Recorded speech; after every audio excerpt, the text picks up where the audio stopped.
அன்பு உறவுகளுக்கு இனிய வணக்கங்கள். இன்றைய பதிவில் துலாம் ராசி அன்பர்களுக்கு உங்கள் வாழ்க்கையில் அவசியம் நீங்கள் தெரிஞ்சுக்க வேண்டிய மிக முக்கியமான நிறைய விஷயங்கள் இந்த வீடியோவில் கொடுத்துருக்கோம். கொஞ்சம் கூட வீடியோவை ஸ்கிப் பண்ணாமல் முழுமையாக பார்க்க முயற்சி செய்யுங்க. வாங்க வீடியோக்குள்ளே போகலாம். துலாம் ராசியை பொறுத்த வரைக்கும் சித்திரை 3, 4ஆம் பாதங்கள், சுவாதி 1, 2, 3, 4ஆம் பாதங்கள், விசாகம் 1, 2, 3ஆம் பாதத்தை உள்ளடக்கியது துலாம் ராசி. துலாம் ராசிக்கு அதிபதி சுக்கிர பகவான். வீடியோவில் சொல்லக்கூடிய பலன்கள் ஆண் பெண் இருப்பாளருக்கும் பொருந்தக்கூடிய பலன்கள். துலாம் ராசி அன்பர்களுக்கு பெரும்பாலும் நீதி நேர்மையோடு நடந்தாலும் பிரச்சனை வருது. அதே நேரத்தில் யாருக்கிட்டையும் எந்த விஷயத்தையும் சொல்லாமல் தனியாக முயற்சி செஞ்சால் கூட அதில் தடை வருது. நம்மளுடைய ஜாதகம் பிரச்சனையா, கோச்சாரம் பிரச்சனையா, தசாபுத்தி பிரச்சனையான்னு துலாம் ராசிக்காரங்க பார்க்காத வீடியோ கிடையாது, செய்யாத பரிகாரம் கிடையாது, போகாத கோவில் கிடையாது. அதிகம் தெளிவுடையவங்க துலாம் ராசி அன்பர்கள்.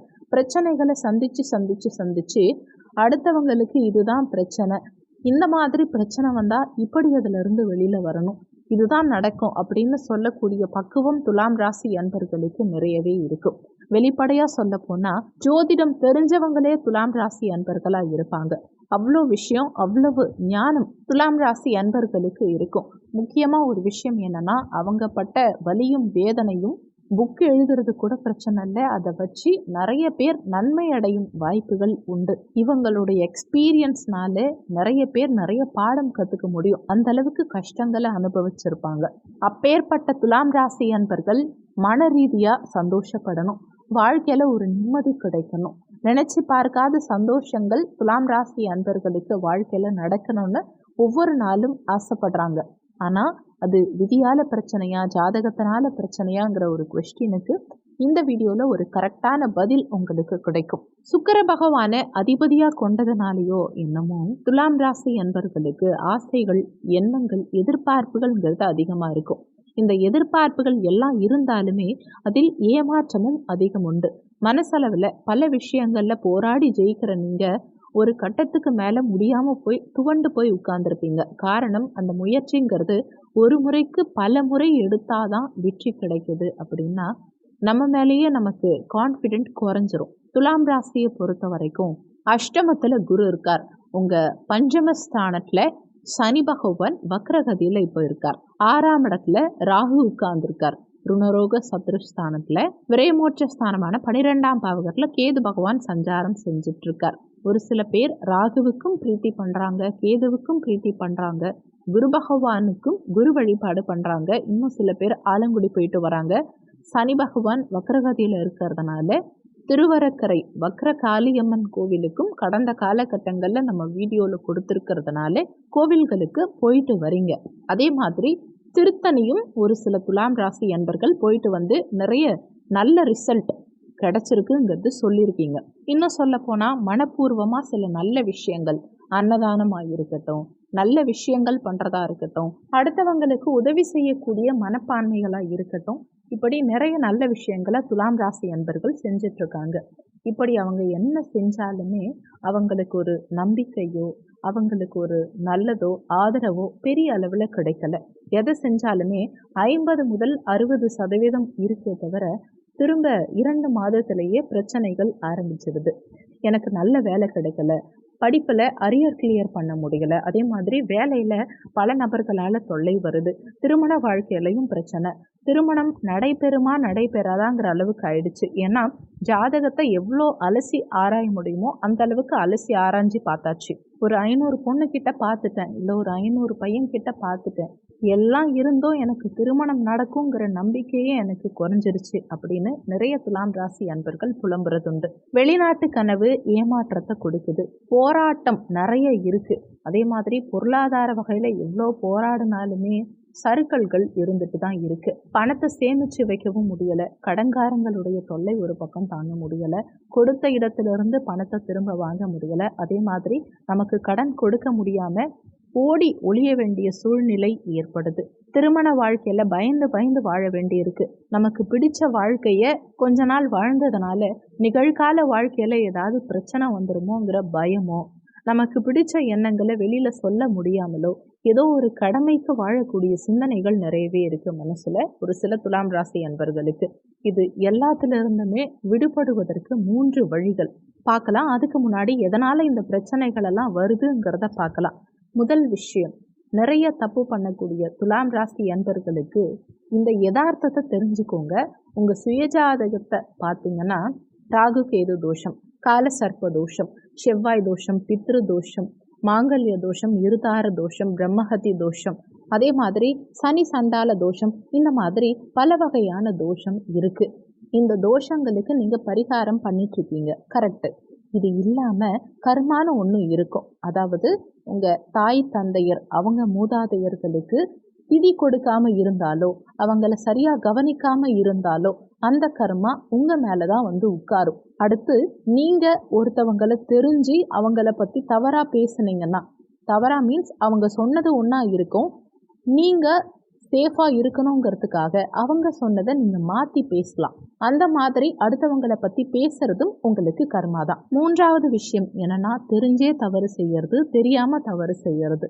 ஒருத்தவங்களுடைய வாழ்க்கையில் நம்ம தலையிடுறது, ஒருத்தவங்க வாழ்க்கையில் நம்ம உள்ள பூந்து அவங்கள கல்யாணம் பண்ணிக்கிறோம், காதலிக்கிறோம் அப்படின்னு ஏமாத்துறது, இப்படி பண்ணுறதும் தப்பு தான். ஜீவராசிகளை வளர்க்கும் போது பட்டினியாக விடுறது, நிறைய சொல்லலாம். தவறுகள்ங்கிறது நம்ம வெளிநாட்டில் இருக்கோம், இல்லை வெளியூரில் இருக்கும், ஒரு முக்கியமான ஒரு திருவிழா, கோவில் திருவிழா, ஒரு நல்ல நாளில் நம் தாய் தந்தையரை பார்க்காம அலட்சியம் செய்யறது, குலதெய்வத்துக்கு செய்ய வேண்டிய மரியாதையோ நேர்த்தி கடனையோ செய்யாமல் இருக்கிறது, ப்ராப்பராக குலதெய்வ கோவிலுக்கு போகாமல் இருக்கிறது. எவ்வளோ பெரிய ஆளாக இருந்தாலும் சரி, கோடியில் நீங்கள் சம்பாதிக்கிறவங்களா இருந்தாலும் சரி, உங்களால் கர்மாவை மட்டும் நிச்சயமாக குறைக்கவே முடியாது. உங்களால் உங்கள் பசங்களுடைய வாழ்க்கையில் எந்த கெட்ட விஷயமும் நடக்காது, ஒரு ஆப்ரேஷன் நடக்காது. இவங்க இத்தனை வயசு வரைக்கும், ஒரு 60 வருஷம் வரைக்கும் என் குழந்தைங்க எந்த பிரச்சனையும் இல்லாமல் சூப்பராக லைஃப் மூவ் பண்ணுவாங்க, எந்த பிரச்சனையும் வராது, எந்த ஹெல்த் இஷ்யூஸும் வராது அப்படின்னு உங்களால் சொல்ல முடியுமா? நிச்சயமும் கிடையாது. அப்படி நீங்கள் சொல்லணும்னா நீங்கள் அடிக்கடி குலதெய்வ கோவிலுக்கு போயிட்டு வாங்க. உங்கள் தாய் தந்தையை நல்லா வச்சுக்கோங்க, சந்தோஷமாக வச்சுக்கோங்க. கண்டிப்பாக நீங்களும் நல்லா இருப்பீங்க, உங்கள் குழந்தைகளும் நல்லா இருப்பாங்க. குடும்பத்துக்காகவும் வேலைக்காகவும் இன்னைக்கு இருக்க பிரச்சனை சரியாக போனால் போதுங்கிறதுக்காக யாரையும் ஒதுக்கி வைக்காதீங்க.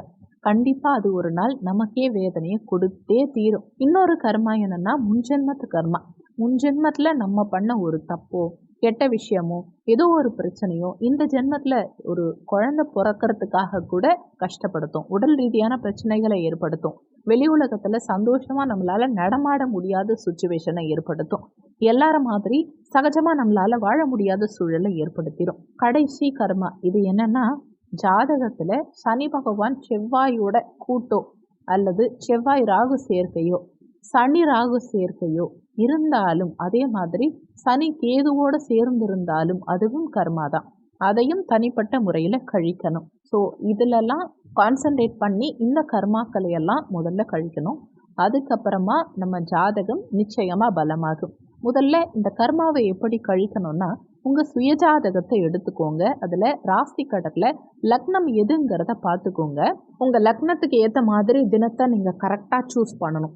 உதாரணத்துக்கு நீங்கள் மேஷ லக்னமாவோ விருச்சக லக்னமாவோ இருந்தால் செவ்வாய்க்கிழமை தினம் சூஸ் பண்ணிக்கோங்க. ரிஷப லக்னமாவோ அல்லது துலாம் லக்னமாவோ இருந்தால் வெள்ளிக்கிழமை சூஸ் பண்ணிக்கோங்க. மிதுன லக்னமாவோ அல்லது கன்னி லக்னமாவோ இருந்தால் புதன்கிழமை சூஸ் பண்ணிக்கோங்க. கடக லக்னமாக இருந்தால் எந்த தினமாக இருந்தாலும் இரவு நேர வழிபாடு செய்யணும், அல்லது திங்கட்கிழமை தினமும் பெஸ்ட்டாக இருக்கும். அடுத்து நீங்கள் சிம்ம லக்னமாக இருந்தால் ஞாயிற்றுக்கிழமை தினம் சூஸ் பண்ணிக்கோங்க. தனுசு லக்னம் அல்லது மீன லக்னமாக இருந்தால் வியாழக்கிழமை தினம் சூஸ் பண்ணிக்கோங்க. மகரம் அல்லது கும்ப லக்னமாக இருந்தால் சனிக்கிழமை தினம் சூஸ் பண்ணிக்கோங்க. உங்களுக்கான லக்னப்படி உங்களுக்குரிய கிழமையில் குரு பகவான் வழிபாடு பண்ணுங்க. உதாரணத்துக்கு நீங்கள் இப்போ மிதுன லக்னம் அப்படின்னா புதன்கிழமை அன்னைக்கு குரு வழிபாடு பண்ணுங்க. குரு வழிபாடுன்னா எந்த குருவை வேணாலும் வணங்கலாம். மினிமம் நீங்கள் போகிற கோவில் ஒரு 100 வருஷம் பழமையான ஸ்தலமாக இருந்தால் ரொம்பவே நல்லது. நிறைய சிவாலயங்கள் தமிழ்நாட்டில் 100க்கும் மேற்பட்ட வருஷங்கள் பழமையான சிவாலயங்கள் இருக்குது. அந்த சிவாலயங்களில் இருக்கக்கூடிய குரு பகவான் வழிபாடு பண்ணுங்க. குருங்கிறது குரு பகவான் வழிபாடு மட்டும் இல்லாமல் உங்களுக்கு குருஸ்தானத்தில் இருக்க யாரை வேணாலும் நீங்கள் வழிபாடு பண்ணலாம். அந்த குருங்கிறது சாய்பாபாவாக இருக்கலாம், ராகவேந்திரராக இருக்கலாம், இல்லை ஜீவசமாதிகளாக இருக்கலாம், திருவண்ணாமலை சிவாலயமாக இருக்கலாம், ஏன் நவக்கிரக குருவாக இருக்கலாம், தட்சிணாமூர்த்தியாக இருக்கலாம், யாராக வேணாலும் இருக்கலாம். ஆனால் குரு வழிபாடு உங்களுக்குரிய அந்த லக்ன தினத்தில் நீங்கள் பண்ணும்போது உங்கள் கர்மா கண்டிப்பாக குறையும். பௌர்ணமி அன்னைக்கு குலதெய்வ வழிபாடு செய்கிறது உங்களுக்கு ரொம்பவே நல்லது. பௌர்ணமி அன்னைக்கு தாய் தந்தையோடு சென்று குலதெய்வ வழிபாடு செய்கிறது, இஷ்ட தெய்வ வழிபாடு செய்கிறது உங்கள் கர்மாவுடைய அளவை அதிகமாகவே குறைக்கும். கண்டிப்பாக இதை ஃபாலோ பண்ணுங்கள். மிகப்பெரிய மாற்றம் உங்கள் வாழ்க்கையில் நிச்சயமாக நடக்கும். இந்த வீடியோவில் உங்களுக்கு ஏதாவது சந்தேகம் இருந்தால் கீழே இருக்க கமெண்ட் செக்ஷனில் சொல்லுங்கள். நன்றி. மற்றும் ஒரு நல்ல பதிவோடு மீண்டும் உங்களை சந்திக்கிறோம்.